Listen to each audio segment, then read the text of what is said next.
अब हम एशिया का भौतिक प्रदेश देखेंगे। भौतिक प्रदेश के अंतर्गत एशिया के क्या क्या है उन सभी को देखेंगे।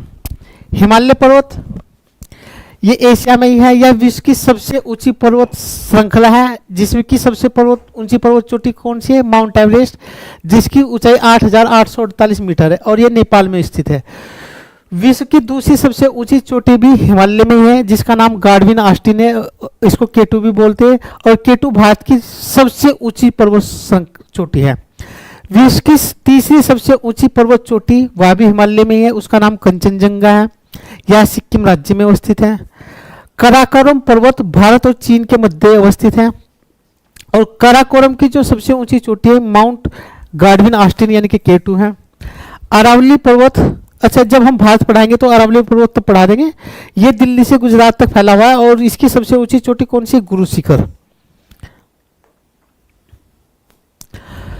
तो यहां पर अराकान योमा पर्वत देखते हैं जो बर्मा देश में अवस्थित है, ठीक। और यही अराकान योमा पर्वत बंगाल की खाड़ी से होते हुए अंडमान निकोबार द्वीप समूह में ऊपर दिखाई देता है हल्का हल्का, ठीक है नहीं।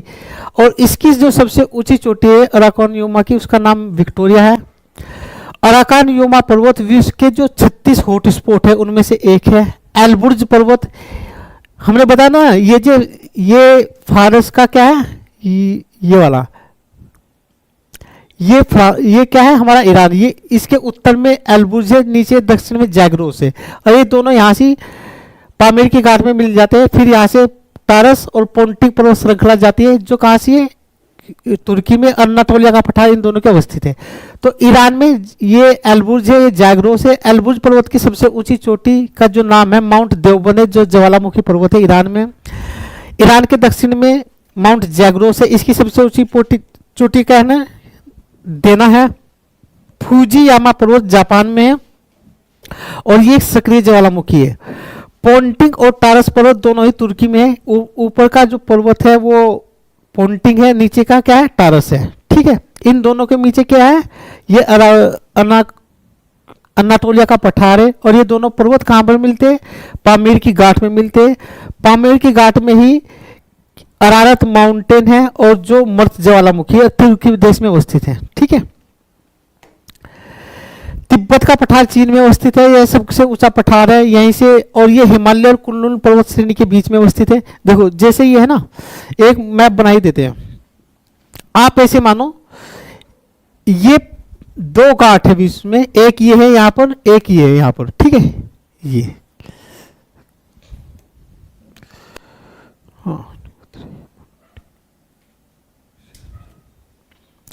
हाँ, तो ये देखो यहां से कुनलुन पर्वत, ठीक, कुनलुन। फिर यहां से ये आगे जाके अल्टुनशान, तिएनशान, नानशान, ये इस तरह से याबलोनोवी पर्वत, अस्टेनोवी पर्वत, ये रूस में चले गए, ठीक है। ये इस तरह से यहाँ पर फिर आ गया यूनान का पठार, यहाँ पर लाल बेसिन, ठीक है, यूनान का पठार। और ये हिमालय पर्वत श्रेणी। तो यहाँ पर जो ये है ये हमारा तिब्बत का पठार है, ठीक है, यानी कि कुनलुन पर्वत श्रेणी है, ये अल्टुनशान है। और यहाँ पर ये क्या है? लाल बेसिन। और ये है यूनान का पठार। यहाँ पर टकला मकान डेजर्ट है, टकला मकान डेजर्ट में यहाँ पर क्या है? तारिम बेसिन है। इधर ये गोबी का मरुस्थल है मंगोलिया में। यहाँ पर ये ग्रेट हिंगन पर्वत है, ये लोस भूमि है चीन की, ठीक है नहीं। इस तरह से ये पर्वत श्रृंखला है। तो पामीर की घाट से एक पर्वत निकली हिंदुकुश, ये फिर कोपेत दाग है। और फिर ये एल्बुर्ज पर्वत श्रृंखला ये मिल गई यहाँ पर किसमें? आर्मेनिया की घाट में। ये पर्वत श्रृंखला फिर गई जैग्रोस पर्वत श्रृंखला। और यहाँ से सुलेमान, किरथर, मकरान, ये पाकिस्तान में। और ये जो ईरान में है जिसका नाम क्या है? जैग्रोस। और इसका नाम क्या है? अल्बुर्ज पर्वत श्रेणी, ठीक है।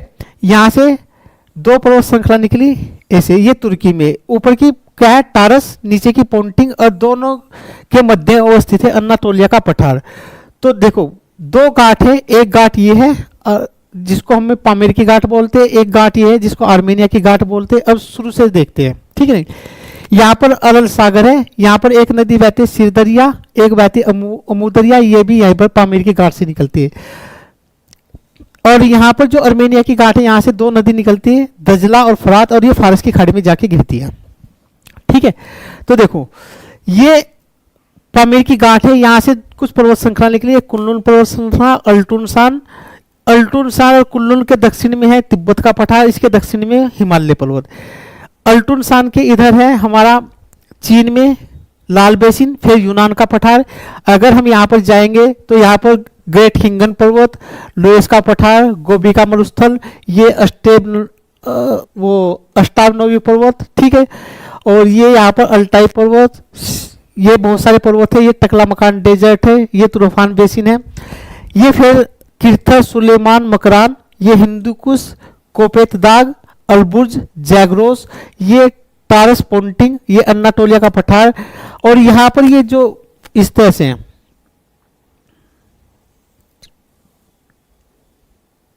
ठीक है, ये यहाँ पर दास्ते कबीर, दास्ते लूट, ये मरुस्थल है ईरान के, यहाँ पर भी। और ये क्योंकि यमन है, ये ओमान है, ये सऊदी अरब है। ये नजद, नफद, अल-रूबल खली, हजाज पर्वत, असीर माउंटेन, ये सऊदी अरब में।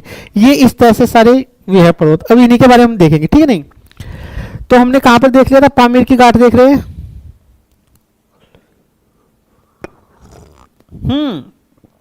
कल भी क्लास है हमारी, ओके ओके। तो तिब्बत का पठार देख लिया, ठीक है ना। पामीर की गांठ देखते हैं, ये चीन, ताजिकिस्तान, किर्गिस्तान, अफगानिस्तान में स्थित है। विश्व का सबसे ऊंचा पठार होने के कारण इसे विश्व की छत भी कहा जाता है। और यहीं से बहुत सारे जो पर्वत है, यह उनका मिलन बिंदु है। पामीर की गांठ या ग्रंथि इसलिए कहा जाता है। ईरान में एक पठार है। अच्छा, ये हमने देख लिया, हाँ ये, हाँ ठीक है ठीक है।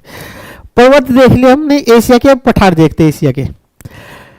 तो तिब्बत का पठार कहाँ पर है, चीन में है, ठीक। ये सबसे ऊंचा पठार है विश्व का, ठीक। और हिमालय और कुनलुन पर्वत श्रृंखलाओं के मध्य अवस्थित है। पामीर का पठार ये चीन, तजाकिस्तान, किर्गिस्तान, अफगानिस्तान में। और इसी पठार पे पामीर की गांठ है, जहां बहुत सारे पर्वत आपस में मिल रहे हैं, ठीक है। ईरान का पठार, इसके उत्तर में अलबुर्ज पर्वत है, दक्षिण में जागरोस पर्वत है, उन दोनों के मध्य ये ईरान का पठार है। और इसी पठार के हिस्से में कुछ मरुस्थलीय क्षेत्र है, जिनको हम आगे देखेंगे। वे कौन कौन से मरुस्थलीय क्षेत्र है, एक तो दास्ते लूट है, ये भी ईरान में, दास्ते कबीर है, तफ्तान है, ये सारे क्या है ईरान में। अन्नातोलिया का पठार तुर्की में, जिसके यह भी एक अंतर पर्वतीय पठार है, जिसके एक तरफ पारस पर्वतमाला है, दूसरी तरफ कौन सी है, पोंटिंग पर्वतमाला।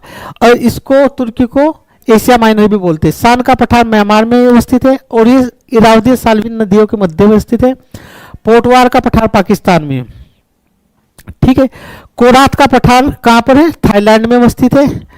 टकला मकान का पठार ये चीन में है। दक्कन का पठार भारत में है। छोटा नागपुर का भी पठार भारत में। मंगोलिया का पठार चीन और मंगोलिया की सीमा पे, और मंगोलिया के पठार में ही यहीं पर गोबी मरुस्थल है। यूनान का पठार भी चीन में है, जो टीन, लोहा, कोयला के लिए जाना जाता है। एशिया में कुछ मरुस्थल है। थार मरुस्थल एशिया का सर्वाधिक जनसंख्या घनत्व वाला मरुस्थल है विश्व में। यानी कि अगर किसी विश्व में सबसे ज्यादा जनसंख्या मिलती है किसी मरुस्थल में, तो वो थार मरुस्थल में मिलती है। भारत और पाकिस्तान में अवस्थित है। गोबी का मरुस्थल चीन और मंगोलिया में अवस्थित है। वृष्टि छाया क्षेत्र में पड़ने के कारण यह मरुस्थल बन गया। कराकोरम मरुस्थल तुर्कमेनिस्तान और कजाकिस्तान में अवस्थित है। टकला मकान डेजिटर जो डेजर्ट है वो चीन में अवस्थित है। रूबल खली सऊदी अरब में अवस्थित है, ठीक है। और यह विश्व का सबसे बड़ा अर्ग मरुस्थल है। जीवाश्म ईंधन के भंडार, ये तेल के भंडार मिलते हैं, वो यहीं पर मिलते हैं सऊदी अरब में। कीजिल कुंभ मरुस्थल कजाकिस्तान और उज्बेकिस्तान में अवस्थित है। और लफ्त मरुस्थल सऊदी अरब में है। दास्ते कबीर मरुस्थल ये ईरान में है, इसको ग्रेट साल्ट डेजर्ट भी बोलते हैं। दास्ते लूट भी ईरान में है, ये भी मरुस्थल है। अब एशिया की कुछ नदियां देखते हैं। एशिया की सबसे जो लंबी नदी यांगटिक सिकियांग नदी है, जो चीन में मुख्यतः से प्रभावित होती है, और ये तिब्बत के पठार से निकलते हुए चीन, पूर्वी चीन सागर में गिरती है। इसी नदी पर चीन का सबसे बड़ा बांध बनाया, थ्री गाजेस बांध। हांगहो नदी, देखो जैसे चीन है हमारा, ये वाला ऐसे चीन है हमारा इस तरह से, तो ये हांगो नदी उत्तर में, यांगटिक सिकियांग दक्षिण में, फिर सिकियांग नदी, फिर वैड नदी, 4 नदी बह रही है ऐसे, ठीक है। तो हांगो नदी चीन के बयान की पहाड़ियों से मतलब निकलती है, और एशिया की दूसरी सबसे लंबी नदी है। यहाँ पर अवसाद मिलते हैं, और उन अवसादों की वजह से लोएस भूमि का निर्माण हुआ है। जब यह नदी लोएस की भूमि से जाती है तो इसका रंग पीला हो जाता है, इसलिए इसको पीली नदी भी कहा जाता है। इस हांगहो नदी को चीन का शोक भी कहा जाता है। और ये नदी, हाँ, मेकांग नदी देखते हैं। यह नदी चीन से इसका उद्गम हुआ, चीन, म्यांमार, लाओस, थाईलैंड, कंबोडिया और वियतनाम से बहती हुई दक्षिणी चीन सागर में जाकर गिरती है। ठीक है, म्यांमार, थाईलैंड, लाओस के 3 पॉइंट से गुजरती है, जिसको स्वर्ण त्रिभुज भी बोलते हैं, क्योंकि यहाँ पर कैसे गैर कानूनी खेती की जाती है अफीम वगैरह की। ठीक है, नहीं, गोल्डन ट्रायंगल इसी तरह है। कहाँ पर ये परीक्षा में प्रश्न आता है कि गोल्डन ट्रायंगल कहाँ पर, थाईलैंड, लाओस और म्यांमार में। इरावदी नदी, इसका उद्गम म्यांमार से होते हुए अराकान योमा पर्वत के से गुजरते हुए अंडमान मर्तबान की खाड़ी में जाकर गिरती है और यह म्यांमार को 2 भागों में विभाजित करती है। इसकी सहायक नदी चिंदविन है। ठीक है, अमूर नदी, यह रीस, चीन और रूस की सीमा से मतलब क्या करती है, मतलब होते हुए बहती है अमूर नदी। सीर दरिया, अमूर दरिया 2 नदियां हैं जो पामीर की घाट से निकलती है और अरल सागर में जाके गिरती है। यूफ्रेटस नदी अर्मेनिया की घाट से निकलती है। ठीक है, टाइग यानी कि दजला और फ्रात जो नदियां हैं यो अर्मेनिया की घाट से निकल के फारस की खाड़ी में गिरती हैं। ठीक, हाँ, टिग्रिस नदी, अच्छा ये वही हमने जो बता दिया वही इसका। सिंधु नदी, ये क्या है, ये जब हम भारत पढ़ाएंगे तो सिंधु नदी उसी में पढ़ाएंगे क्योंकि बड़ा है। ठीक है, नहीं, ब्रह्मपुत्र नदी कैलाश पर्वत से निकलती है और कैलाश पर्वत के मानसरोवर झील के निकट चेंगयांगदुंग जो हिमनद है वहां से निकलती है और भारत में इसकी लंबाई 919 किलोमीटर है। ठीक है, अलग अलग स्थानों पे इसका अलग अलग नाम है। ठीक, हेलमंद नदी, ये हिंदू कुश पर्वत से निकलती है और यहाँ पर अफीम की गैरकानूनी खेती की जाती है और गोल्डन जो क्रिसेंट है उसमें पाकिस्तान, अफगानिस्तान और ईरान, अफगानिस्तान और पाकिस्तान में जहां इसकी खेती है और ईरान इसका पारगमन यानी कि इसके व्यापार का एक स्थल रूट प्रदान करता है। तो गोल्ड, जैसे भारत है, भारत ये है। ठीक है, तो भारत के एक साइड में गोल्डन ये है ट्रायंगल, एक साइड में गोल्डन क्रिसेंट है, दोनों में अवैध अफीम की खेती होती है यानी कि नार्को आतंकवाद दोनों जगह पनपता है। ये थाईलैंड, म्यांमार और लाओस में है और ट्रायंगल और गोल्डन क्रिसेंट कहाँ पर है, अफगानिस्तान, पाकिस्तान और ईरान में, दोनों भारत के दोनों ओर अवस्थित है। इसलिए भारत में आतंकवादी गतिविधियों का मुख्य वजह ये भी है। ठीक है, नहीं, लीला नदी रूस की बेकाल झील से निकलती है, लैप्टोस सागर में जाकर गिरती है और यह नदी आर्कटिक महासागर में गिरने वाली सबसे लंबी नदी है। एशिया में कुछ महत्वपूर्ण झील है, कैस्पियन सागर झील, यह विश्व की सबसे बड़ी खारे पानी की झील है और 5 देशों से सीमा लगती है इस कैस्पियन सागर झील की, ईरान से तुर्कमेनिस्तान, कजाकिस्तान, रूस, अजरबैजान। वोल्गा और यूराल नदी दोनों इस कैस्पियन सागर झील में जाके गिरती है। मर्द सागर इजराइल और जॉर्डन की सीमा पर अवस्थित है और यह विश्व की सबसे खारी, दूसरी सबसे खारी झील है और विश्व की सबसे खारी झील कौन सी है, तुर्की की वान झील। ठीक है, नहीं, देखो विश्व की सबसे खारी झील है तुर्की की वान झील और दूसरी सबसे खारी झील है कौन सी, मर्द सागर। बैकाल झील यह रूस में अवस्थित है और विश्व की सबसे गहरी झील है। लीला और अंगारा नदी का उद्गम यहीं से होता है। आयतन की दृष्टि से यह विश्व की सबसे बड़ी मीठे पानी की झील है। कुछ और झील है जैसे अरल सागर, हमने बता दिया, अरल सागर उज्बेकिस्तान, कजाकिस्तान के मध्य अवस्थित है। इसके उत्तर में सिर दरिया गिरती है और दक्षिण में आमू दरिया गिरती है। दोनों झील कहाँ से निकलती है, पामीर की घाट से निकल के अरल सागर में गिरती है। टोबा झील इंडोनेशिया के समांतर द्वीप पर अवस्थित है और यह झील एक तरह की क्रेटर झील है। बालकस झील कजाकिस्तान में। इस कुल झील कहाँ पर अवस्थित है, इस कुल झील, अच्छा ये यहाँ पर दिया नहीं गया। किंघाई झील चीन की सबसे बड़ी झील है। टानले स्वैप कहाँ पर है, कंबोडिया में है। ठीक, और जो विश्व के 36 हॉट स्पॉट है उसमें टानले स्वैप भी है। कुछ जल संधियां जैसे एशिया में मलक्का जल संधि, ये सुमात्रा को मलाया प्रायद्वीप से अलग करती है और बंगाल की खाड़ी को चीन सागर, दक्षिण चीन सागर से जोड़ती है। जैसे ये है, ये हमारा ये हमारा ये यहाँ पर ये जल संधि है, यहीं पर करास्थमस है, इसी को मलक्का जल संधि, मल्ले प्रायद्वीप है और सुमात्रा द्वीप है। बासफोरस जल संधि काला सागर को मरमरा सागर से जोड़ती है और यूरोपीय तुर्की को एशिया तुर्की से अलग करती है। बाबल मंदिर जल संधि हमने बता दिया, लाल सागर को अरन की खाड़ी से जोड़ती है और अफ्रीका के जिबूती को एशिया के यमन से अलग करती है। इसको आंसुओं का द्वार भी बोला जाता है। ठीक है नहीं। हार्मूज जल संधि फारस की खाड़ी को ओमान की खाड़ी से जोड़ती है और ईरान को ओमान से अलग करती है। पाक जल संधि भारत और श्रीलंका के मध्य अवस्थित है, ठीक है जी। बंगाल की खाड़ी को मन्नार की खाड़ी से जोड़ती है और बंगाल की खाड़ी को अरब सागर से, अच्छा ये बंगाल की खाड़ी को मन्नार की खाड़ी से क्या करती है, जोड़ती है और भारत और श्रीलंका को अलग करती है। ताइवान जल संधि या फार्मोसा जल संधि ताइवान और चीन के मध्य। सुंडा जो जल संधि है दक्षिणी चीन सागर में अवस्थित है और दक्षिणी चीन सागर को हिंद महासागर से जोड़ती है। और इंडोनेशिया का जो सुमात्रा द्वीप है और इंडोनेशिया का जो जावा द्वीप है, उन दोनों द्वीपों को अलग करती है। जोहर संधि मलेशिया सिंगापुर को अलग करती है। मकस्सर जल संधि बोर्निया को सुलवेस जो द्वीप है उससे अलग करती है। लुजोन जो संधि है ताइवान और फिलीपींस के मध्य अवस्थित है, ये लुजोन जल संधि। कुछ द्वीप है महत्वपूर्ण एशिया के, जैसे अरब, अच्छा द्वीप और ये प्रायद्वीप है दोनों। अरब प्रायद्वीप विश्व का सबसे बड़ा प्रायद्वीप है। बोर्निया द्वीप एशिया का सबसे बड़ा द्वीप है और यह द्वीप विश्व का एक ऐसा द्वीप है जिसपे 3 देशों का अधीन है, जैसे इंडोनेशिया, मलेशिया, ब्रुनेई। फिलीपींस के अंतर्गत कुछ महत्वपूर्ण द्वीप है जैसे लुजोन द्वीप, और लुजोन द्वीप पर ही इसकी राजधानी फिलीपींस की मनीला, जहाँ से अंतर्राष्ट्रीय चावल अनुसंधान केंद्र का केंद्र है। और एशिया जो डेवलपमेंट बैंक है उसका मुख्यालय कहाँ से, फिलीपींस की मनीला में। मलेशिया का जो कालीमंतान द्वीप है वहाँ पर टीन के भंडार मिलते हैं। जावा द्वीप इंडोनेशिया में सर्वाधिक जनसंख्या वाला द्वीप है और जावा द्वीप पर ही इंडोनेशिया की राजधानी जकार्ता है। पापुआ न्यू गिनी इंडोनेशिया और पापुआ न्यू गिनी दोनों के अधीन है। और टारस जल संधि ऑस्ट्रेलिया की मुख्य भूमि से इस पापुआ न्यू गिनी द्वीप को अलग करती है। बाली द्वीप इंडोनेशिया का ही एक द्वीप है।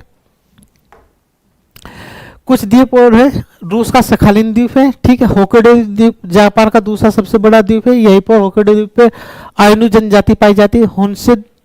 होक्काइडो द्वीप जो है जापान का दूसरा सबसे बड़ा द्वीप है। होन्शु द्वीप जापान का सबसे बड़ा द्वीप है। इस पे जापान की राजधानी टोक्यो है और होन्शु द्वीप पे जापान की फ्यूजियामा जो ज्वालामुखी पर्वत है वो है, ठीक है। शिकोको द्वीप ये भी जापान का ही एक महत्वपूर्ण द्वीप है। अन्य द्वीप क्यूशो ये भी जापान का एक महत्वपूर्ण द्वीप है। मालदीव दक्षिणी एशिया का सबसे छोटा देश है। ताइवान यह एक द्वीप है, ये भी एशिया में पड़ता है। सेनकोको द्वीप ये पूर्वी चीन सागर में और चीन और जापान के मध्य विवादित क्षेत्र है। फिलीपींस द्वीप लुजोन, फिलीपींस का सबसे बड़ा जो द्वीप है वो लुजोन है, उसी पर चीन की राजधानी फिलीपींस की राजधानी मनीला अवस्थित है। फिलीपींस के कुछ और द्वीप है जैसे मिंडनाओ द्वीप, इसी पर मिंडनाओ द्वीप पर ही माउंट अप्पो है जो फिलीपींस की सबसे ऊंची चोटी है। बैरन द्वीप ये फारस की खाड़ी में नहीं है, ठीक है। बैरन द्वीप कहाँ पर है, बंगाल की खाड़ी में। फुकेट द्वीप अंडमान सागर में स्थित थाईलैंड का एक अधीन क्षेत्र है। कुछ सागर है जैसे काला सागर, लाप्टोर सागर, पूर्वी चीन सागर, ये रूस के उत्तर में अवस्थित है, आर्कटिक महासागर का हिस्सा है। बेरिंग सागर रूस के पूर्व में है और प्रशांत महासागर का हिस्सा है। ओखोत्स्क सागर ये प्रशांत महासागर में। जापान सागर ये भी प्रशांत में। पीला सागर ये भी प्रशांत में। पूर्वी सागर ये भी प्रशांत महासागर में। हाँ, दक्षिणी चीन सागर ये भी प्रशांत में। सुल्लू सागर प्रशांत में। सेल्विस सागर भी प्रशांत में। बांदा सागर भी प्रशांत में। फ्लोरेस, मलक्का ये सारे के सारे सागर प्रशांत महासागर में। जावा सागर, तिमोर सागर, अराफूर सागर ये सारे के सारे प्रशांत महासागर में। बंगाल की खाड़ी अरब सागर में, हिंद महासागर में। अरब सागर भी हिंद महासागर में। और लाल सागर जो है एशिया को अफ्रीका से अलग करता है, यह भी हिंद महासागर का हिस्सा है। कुछ खाड़ी है जैसे ओब की खाड़ी, ये यमल प्रायद्वीप और गायदा प्रायद्वीप के बीच में और ये आर्कटिक महासागर में। चिल्ली की खाड़ी चीन के पूर्व में जहाँ पर पीला सागर अवस्थित है। टोंकिन की खाड़ी वियतनाम के पूर्व में चीन सागर में है। थाईलैंड की खाड़ी थाईलैंड के दक्षिण में दक्षिणी चीन सागर में। फारस की खाड़ी अरब प्रायद्वीप को ईरान से अलग करती है, ये हिंद महासागर में। ओमान की खाड़ी ईरान और ओमान के मध्य है, ठीक है। अदन की खाड़ी सोमालिया और यमन के मध्य है। अकाबा की खाड़ी सिनाई प्रायद्वीप और अकाबा जॉर्डन के मध्य है, ये लाल सागर में स्थित है। कुछ मैदान है, मंचूरिया का मैदान चीन के उत्तर में है और यहीं से अमूर नदी बहती है। और मुकेदन त्रिभुज भी यहीं पर अवस्थित है जो लौह इस्पात का केंद्र है। कहां पर,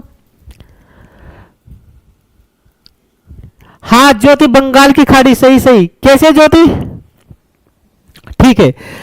चीन का विशाल मैदान हांगो नदी और यांगटिक सिकियांग नदी और सिकियांग नदी से मिलता है। 3 नदी है, हांगो, यांगटिक सिकियांग और सिकियांग नदी से मिलकर चीन के विशाल मैदान का निर्माण हुआ है। तुरानी का मैदान अमू दरिया, सरु दरिया दोनों नदियों से मिलकर इस मैदान का निर्माण हुआ है। पश्चिमी साइबेरिया का मैदान यूराल से लेकर येनिसी नदी तक पश्चिमी साइबेरिया का मैदान है।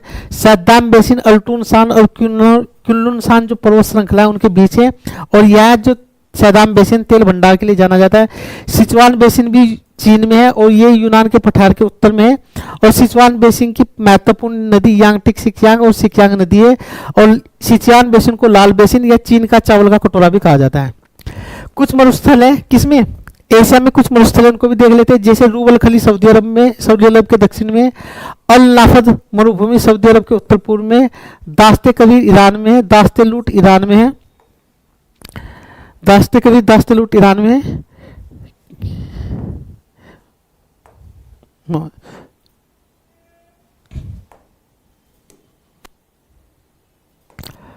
हाँ, ये देख रहे थे ना हम कुछ अंतरराष्ट्रीय जो हमारी सीमा रेखा है एशिया की, वो देखते हैं। डूरंड लाइन भारत, पाकिस्तान और अफगानिस्तान के मध्य, मैकमोहन भारत और चीन के मध्य, रेड क्लिफ भारत और पाकिस्तान के मध्य, 17वीं समानांतर रेखा उत्तरी और दक्षिणी वियतनाम के मध्य, 38वीं समानांतर रेखा उत्तरी कोरिया दक्षिणी कोरिया के मध्य अवस्थित है। ठीक है, कुछ जनजातियां मिलती है एशिया में, उनको देखते हैं। जैसे पर्सन हर्बस यहाँ से आता है जनजातियों से, तो इनको भी देखते हैं। जैसे क्या, समोइड और ओसलयाक, तुंगू, याकुत, युकाधिज, चकची, कोरिया की, ये सारी की सारी एशियाई टुंड्रा प्रदेश में मिलती है। ये तातर है, तातर ये भी साइबेरिया में मिलती है। कालमुख, गिरगिज, कज्जाक ये मध्य एशिया में मिलती है। श्रीलंका में जो जनजाति मिलती है उसका नाम वेद्या है। सेमाक जनजाति मलेशिया में, बोर्निया द्वीप पे जो जनजाति मिलती है पूनान है। बद्दू और प्रायद्वीप में मिलती है। आइनू जनजाति जापान में मिलती है। अफरीदी पाकिस्तान में मिलती है। हाँ, ये कुछ स्थानांतरशील कृषि है। स्थानांतरशील कृषि क्या है, जिसको झूम कृषि भी बोलते हैं। भारत के उत्तरी पूर्वी क्षेत्र में जनजातीय लोग उपजाऊ मैदान प्राप्त करने के बाद कुछ दिनों के बाद एक भूमि को छोड़ देते हैं, उसके अवशेष को जलाकर मिला देते हैं ताकि वो उपजाऊ हो जाए, फिर अन्य नए क्षेत्र को तलाश करते हैं। इसको स्थानांतरशील कृषि कहते हैं। लेकिन पर्यावरण के लिहाज से ये गलत है, इससे पर्यावरण प्रदूषण होता है। इस स्थानांतरण कृषि को इंडोनेशिया, मलेशिया में लद्दाख कहा जाता है। उत्तर पूर्वी भारत में इसको क्या कहा जाता है, झूम कहा जाता है। फिलीपींस में केमिंग कहा जाता है। इंडोनेशिया, जावा में इसको हुमा कहा जाता है। तुंग्या इसको म्यांमार में कहा जाता है। और चेन्नई इसको श्रीलंका में कहा जाता है।